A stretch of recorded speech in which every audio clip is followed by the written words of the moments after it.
swap. Like they'll just deal with it. No, whatever it takes. It's just like I need this neutral, no matter what happens. Yeah, I can tell you a couple players in Chicago who just main Squirtle or Ivysaur. They don't even focus on the other Pokemon. I know Ned is like the Squirtle specialist, right? Dude, he's so good. He's such a good Squirtle, man. Everybody in Chicago was like, yo, Squirtle sucks. And then Ned came out and he was like, maybe Squirtle doesn't suck. Maybe he's okay.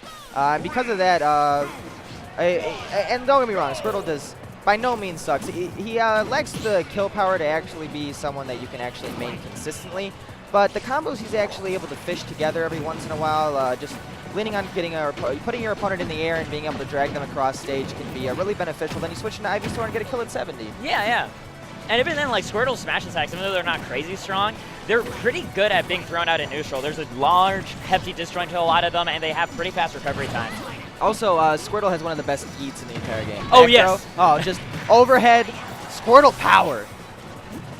Here we go, being forced off of Ivysaur and then being caught immediately after JSwiss, just kind of going to town right now.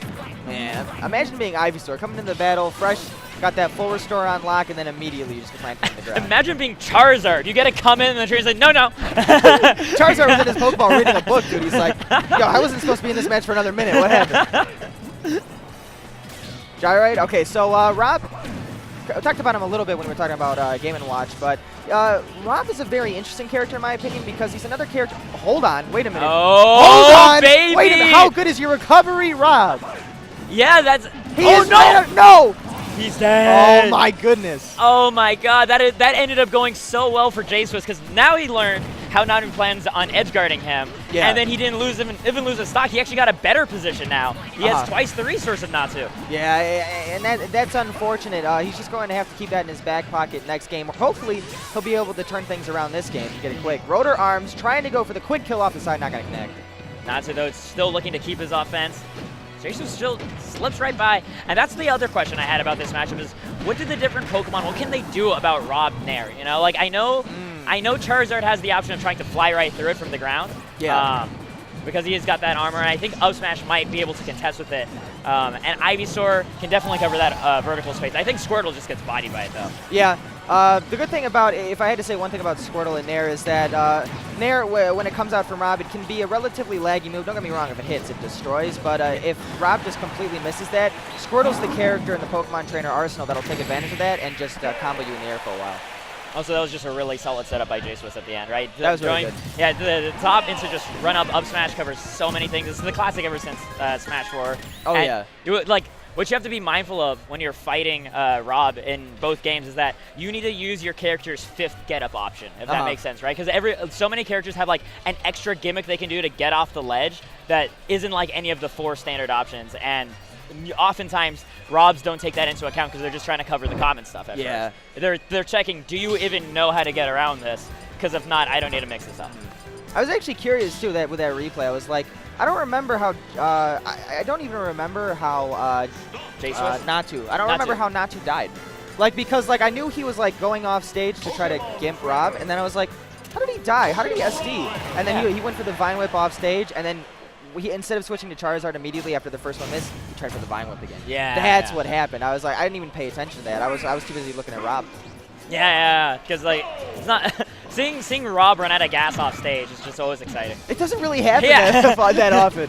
And you know, Natu was able to find a good little niche being able to knock Rob off like that. But now going to Yoshi's. That's fine.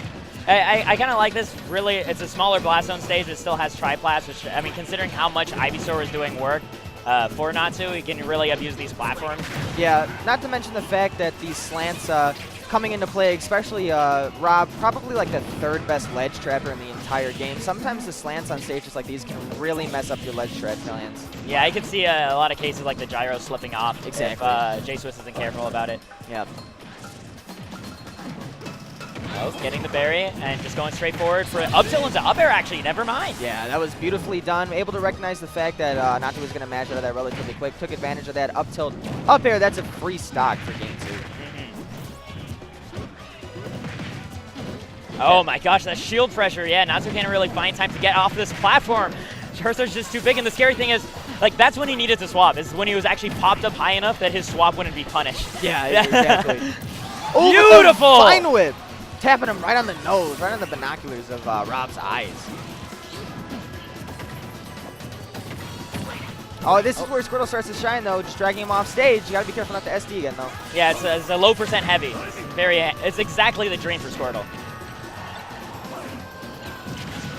Oh my gosh! We were talking about ledge trapping might coming into play, but JSwiss doesn't care whatsoever. Able to utilize that gyro real quick. And now that we know that he knows those setups, that he knows how to play on Yoshi's, this is gonna get really bad for Natu if he doesn't find a way to get back on stage.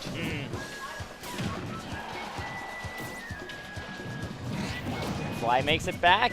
So that's one thing, and that's what JSwiss has been punishing a lot. Natu rolls from ledge a lot. And that's why, like, JSwiss, I think, remembered that, like, he caught earlier with the up smash because, like, the top didn't even hit. So he tried again and to cover roll get up, and now he sees that Natu still isn't changing it.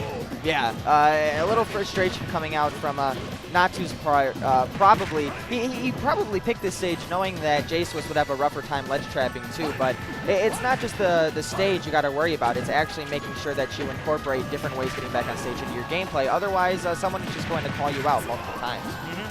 It's that same mindfulness we were talking about earlier. Like, you got to mix in as many options as you can because you need your opponent trying to cover as many different things as possible. Now, one thing I will mention with this stage also, that it has the sides of the stage, which means you can't go under the stage or anything like that.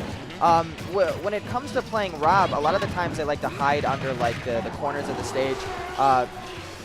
Oh, that's the game. I was like, wait, that's the game. Yeah, that is the game, yeah. Ultimate lied to me. That was weird, because usually it's like, anytime someone, there isn't like an ending The screen, zoom in, like, yeah. it's like someone SD'd. That time.